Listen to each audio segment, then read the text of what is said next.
नमस्कार प्यारे बच्चों, आप सभी 12वीं क्लास के विद्यार्थी ध्यान दें कि हमारा जो काव्य खंड है उसमें हमने लगभग 6 से 7 पाठ पढ़ लिए हैं।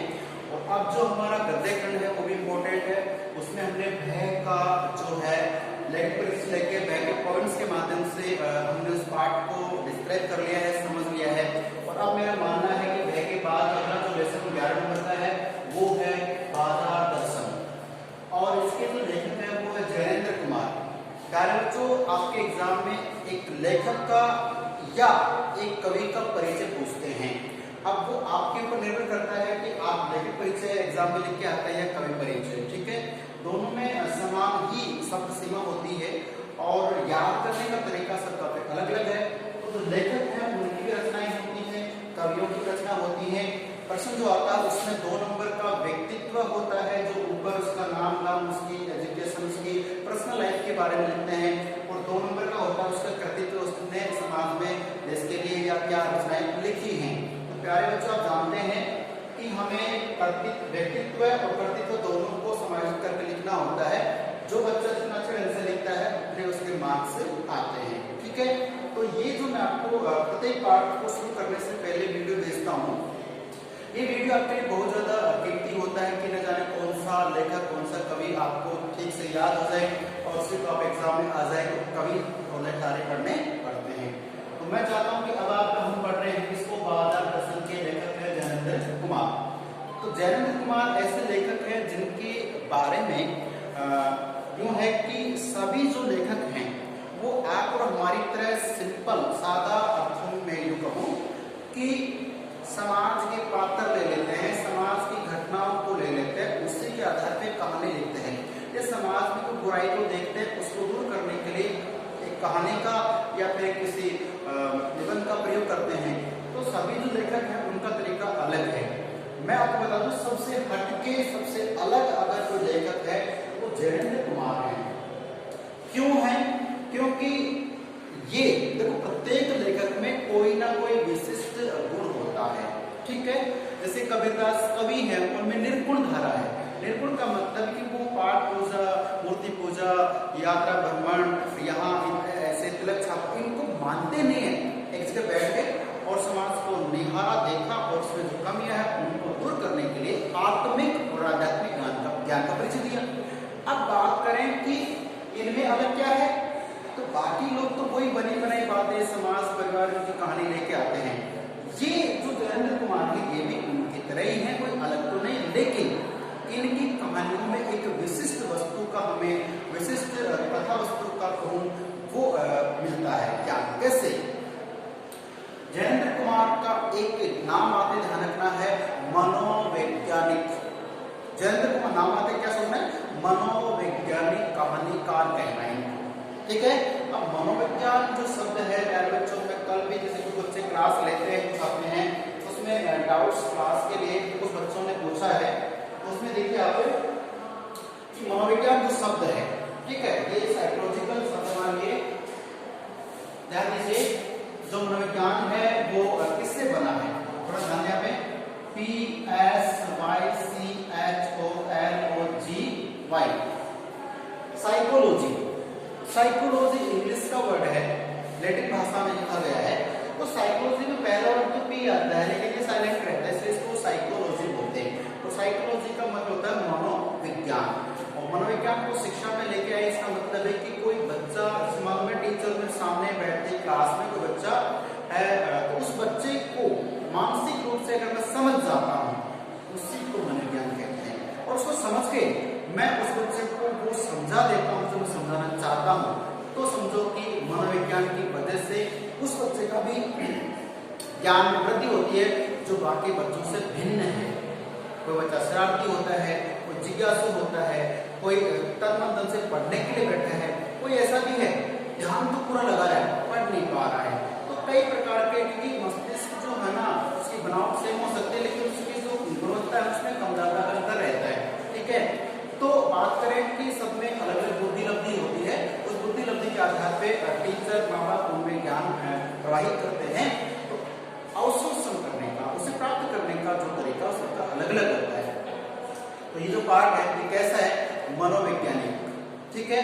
और ये जो लेखक है कैसे मनोवैज्ञानिक लेखक हैं, बाकी ऐसे लेखक नहीं है, क्या करते हैं किसी व्यक्ति के आंतरिक भावनाओं को जानते हैं और जानकर उस घटना को अंजाम देते हैं। ठीक है, ध्यान रखें। अब बात करते हैं कि बाजार दर्शन में क्या होने वाला है।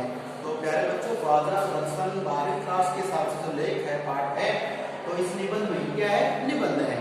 इस निबंध में देखेंगे आप कि बाजार मार्केट किसे कहते हैं, उसकी सार्थकता किसमें है, बाजार में क्या होना चाहिए, बाजार में क्या नहीं होना चाहिए, मनुष्य बाजार कब जाए, मनुष्य बाजार कब ना जाए, पहले का बाजार क्या था, आज बाजार की स्थिति का स्वरूप क्या हो गया है।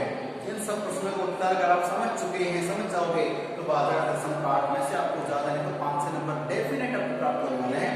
इस पाठ में से लेख या तो क्वेश्चन आते हैं या फिर इस पाठ का अध्ययन से क्या आता है, सर प्रश्न व्याख्या पूछी जाती है। समझ रहे आप इसको। अब मैं आपको ले चलता हूँ आज के बाजार दर्शन पाठ के लेखक जयेंद्र कुमार के परिचय के बारे में।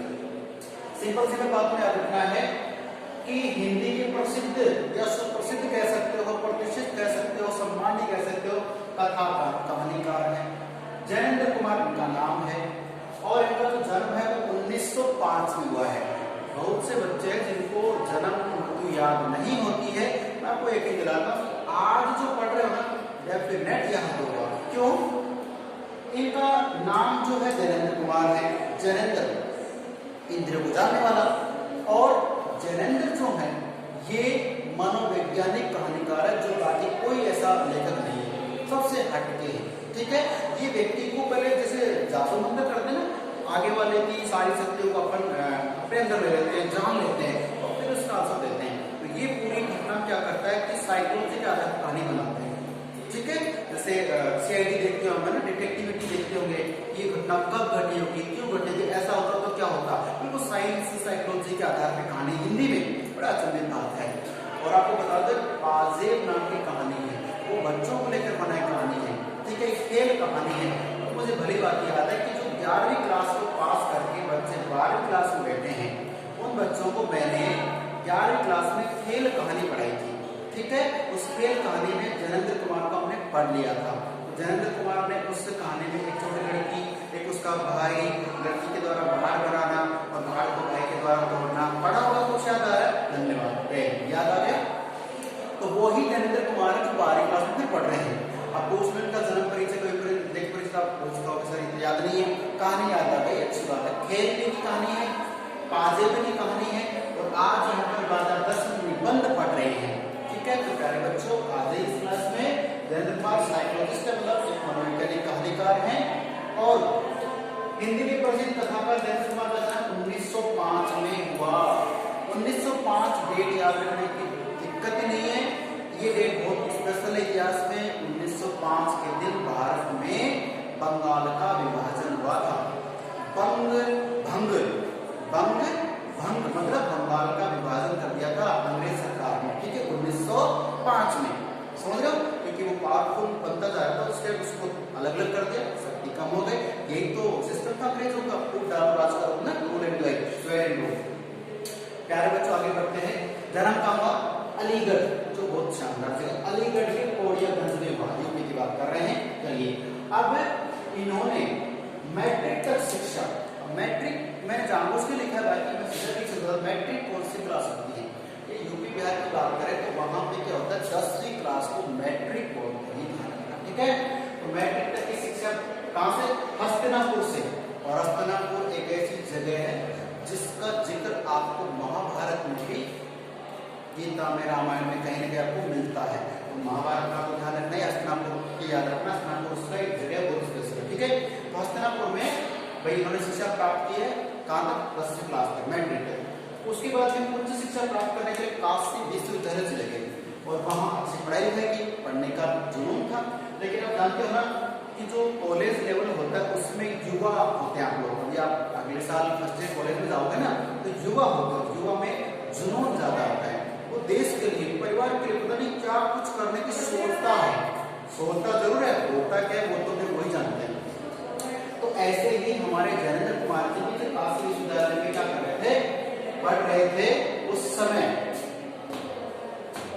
उस समय क्या हुआ कि गांधी जी, और गांधी जी जिसकी लाइफ में आए, लाइफ बदल गई उसकी, बोलते हैं कि लाइफ बना दूंगा, हाँ वही बात है, लाइफ बना दूंगा। गांधी जी ने वैसे क्या क्या किया, जैसे इससे पहले का पाठ पढ़ाओगे, उससे पहले पढ़ाओगे, तो गांधी जी क्या करते, ऐसे व्यक्तियों को साथ में लेते जो जुनूनी है, जुनून में है।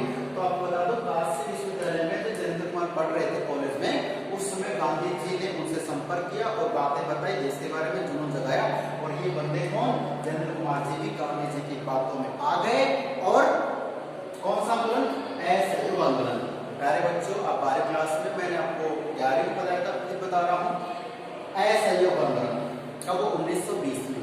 फिर सविनय अवज्ञा आंदोलन कब हुआ, 1930 में। और फिर वो भारत छोड़ो आंदोलन, अंग्रेजों भारत छोड़ो आंदोलन 1942 में। 20 में असहयोग, 1930 में सविनय अवज्ञा आंदोलन, और 1942 में अंग्रेजों भारत छोड़ो। 3 आंदोलन गांधी जी ने बहुत अच्छे ढंग से किए, और उनकी बदौलत आज हम चैन की सांस ले रहे हैं। अंग्रेज हमने सलामत छोड़ के चले गए, फिर हमने अपना विकास किया है और कर रहे और करते रहे, अच्छी बात है। तो गांधी जी का असहयोग आंदोलन चल रहा था, उसमें इन्होंने क्या किया, भाग ले लिया, पार्टिसिपेट किया, और फिर तो क्रांतिकारी हो गए सब। ठीक है, रचना, तो ये तो उनका उनके लाइफ के बारे में रचनाएं। रचना की बात करें तो सुनीता, इस लड़की का नाम नहीं है, ये उनका एक उपन्यास, क्या है, उपन्यास है सुनीता। अच्छा लिखते हैं नीति से, तो सुनीता नाम का एक उपन्यास लिखा। आपको याद करने में सहूलियत रहेगी, सुनीता नाम लड़की का है, याद कर लोगे, वेरी गुड। सुनीता लड़की है, उसकी हमें क्या करनी है, परख करनी है। परख जानते हैं, ये कैसी है, कितना पढ़ती है, इतनी परसेंटेज कैसे बना लेती है, तो सुनीता की हमें परख करनी है। और परख करते लोगे तो आप जो सर्च करोगे, जो परख करोगे, उसकी आपको क्या है, परख किसने की, उस स्वामी का, अनाम है, उसे कोई नाम नहीं, अनाम स्वामी, कोई नाम नहीं, आपने परख की। आगे बात करते हैं कि आपने अनाम स्वामी बन के परख कर लिया, अब आप इस काम को आगे नहीं बढ़ा सकते, इसलिए आपने परख करने का, इन्वेस्टिगेशन करने का जो काम था, उससे क्या दे दिया, त्यागपत्र दे दिया। छोड़िए इस काम को, ना परख करने वाले काम को। फिर त्यागपत्र दे दिया, इस संस्था को त्यागपत्र दिया, संस्था का नाम था कल्याणी। कल्याणी संस्था ने आपका त्यागपत्र स्वीकार कर लिया है। उसके बाद आप कहाँ मिले, जयवर्धन, आप जयवर्धने से मिले, महिला जयवर्धने, क्रिकेट खिलाड़ी है ना, अच्छा, महिला जयवर्धन से मिले। उसके बाद उस व्यक्ति ने क्या किया, आपको इस कार्य से मुक्ति दिला दी, मुक्ति का बोध करा दिया। मजाक मजाक में हमें जयेंद्र कुमार के उपन्यास याद हो गए हैं। सुनीता वो लड़की है, ठीक है, उस लड़की की हमने परख की है कि ये इतनी इंटेलिजेंट कैसे है, इतना अच्छा कैसे पढ़ लेती है, इसकी हमने जांच करने के लिए रिसर्च करना शुरू किया। और हमने जब रिसर्च किया, पूरा आंकलन किया, तो हम जो इसके स्वामी मालिक बने, उस सर्च के, उस रिपोर्ट के मालिक बने, तो हमारा नाम तो नहीं, हम नाम दे नहीं सकते, अनाम स्वामी। और अनाम स्वामी इस काम को हम छोड़ना चाहते थे, क्या हमने इस काम से क्या दे दिया, त्यागपत्र दे दिया। त्यागपत्र जिस संस्था को दिया, उस संस्था का नाम कल्याणी था।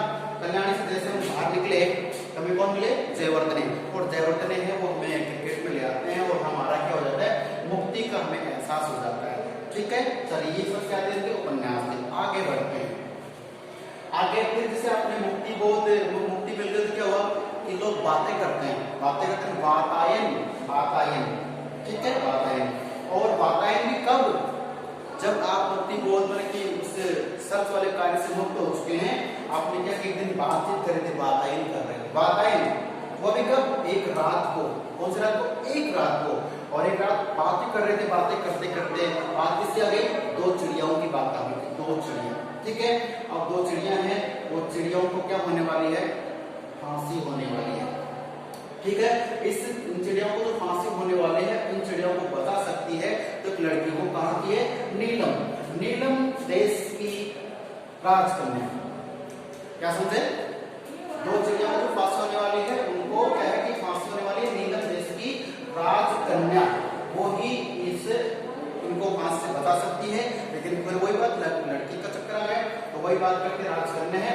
और फांसी क्यों होने वाली चिड़ियों को, उन्होंने नीलम देश की राजकन्या की क्या चुरा ली थी, पायल चुरा ली थी, इसी वजह से उनको फांसी होने वाली थी, क्योंकि नीलम देश की राजकन्या है, राजा की कन्या है, उसकी पायल चुरा ली किसने, 2 चिड़ियों ने।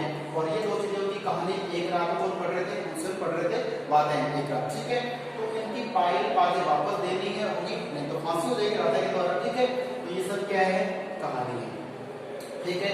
चलिए ये कहानियां समाप्त हो गई हैं। उसके बाद बात करें इसकी कि प्रस्तुत पर्सन, लोगों का काम है बातें बना लेना, लोग पर्सन खड़े करने लगते हैं, प्रस्तुत हो गए पर्सन, ठीक है। और बात भी किसकी, जड़ की बात, जड़ का मतलब मूल बात की, यार ये दो चिड़िया क्या है, एक रात क्या है, फांसी क्या है, नील देश की राजकन्या है, इसकी जड़ क्या है, जड़ की बात की क्या करने लगे, प्रस्तुत करने लगते हैं। उसके बाद लोगों ने देखा रे भाई जो कुछ हुआ उसको छोड़ो, कुछ आगे सोचो, तो पूर्वोदय यानी कि अपना कार्य शुरू करो, पूर्वोदय। पूर्वोदय क्या होगा, साहित्य का क्या करेंगे, साहित्य का श्रेय, ये जो हमने पूरा कार्य किया श्रेय, जो इसका श्रेय है वो किसको जाएगा, कि साहित्य का श्रेय और प्रेय वो किसको जाएगा, वो लेखक को जाएगा, ध्यान रखें। अब यही के काम बाद में क्या है कि लोग क्या करते हैं, सोच विचार करते हैं, और सोचा के बाद में क्या होता है, इस समय की नजाकत को पहचानते हैं कौन, हम लोग पहचानते हैं, ये क्या होगा बच्चों, निबंध संग्रह है। तो आपका जो एग्जाम में 4 नंबर का क्वेश्चन आने वाला है, उसमें आपको 2 नंबर का जो व्यक्तित्व है और 2 नंबर का क्या है, कृतित्व है, ये आपको याद होना चाहिए, ठीक है। ये पूरा लिखने के बाद आपको 4 मार्क्स जो मिलते हैं। और हम पाठ पढ़ रहे हैं बाजार दर्शन, जिसके लेखक है जयेंद्र कुमार, जो एक मनोवैज्ञानिक निबंधकार कहानीकार है। ये पूरा मैंने आपको याद भी कराया है, पूरा समझाया भी है।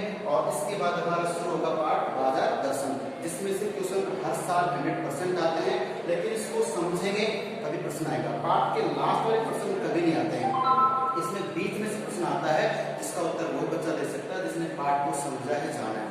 मैं पूरे पाठ का एक क्लास में साथ आपको समझाऊंगा, पॉइंट समझाऊंगा।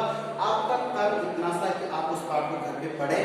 फिर कोई समस्या उत्पन्न होती है तो प्लीज आप व्हाट्सएप पे संपर्क करें, या तो स्कूल में आने की आपकी जो परमिशन उसके आधार पे आप आके पूछ सकते हैं। लेकिन इस पाठ में आपका जो प्रश्न 4 या 6 नंबर का आ रहा है उसमें आप नंबर नहीं करने दें, ठीक है। तो प्यारे बच्चों, ये तो हमारा बाजार दर्शन जयेंद्र कुमार का जो मनोवैज्ञानिक कहानीकार है। और लास्ट में 1905 में जन्म, बंगाल का विभाजन उस समय, और उनकी मृत्यु है 1988 में। कई बच्चों को डाउट होता है कि डेट ऑफ याद नहीं रहती है, तो प्यारे बच्चों 1905 में आपको याद रह जाएगी। और जो 1988 है इसको याद रख सकते हो, क्योंकि मैं ये जो जयेंद्र कुमार जी है ये तो 1988 को चले गए थे और मैं इस दुनिया में आ गया था। एक सच्चाई है कि मेरा जन्म 1988 को हुआ था, मार्च में। मैं डेट नहीं बताऊंगा आपको, आप बर्थडे बनाने की जरूरत, खैर छोड़ो। तो प्यारे बच्चों, इसकी 1905 1988 याद रखनी है। ओके, धन्यवाद, नमस्कार, सुरक्षित रहें और पढ़ते रहें।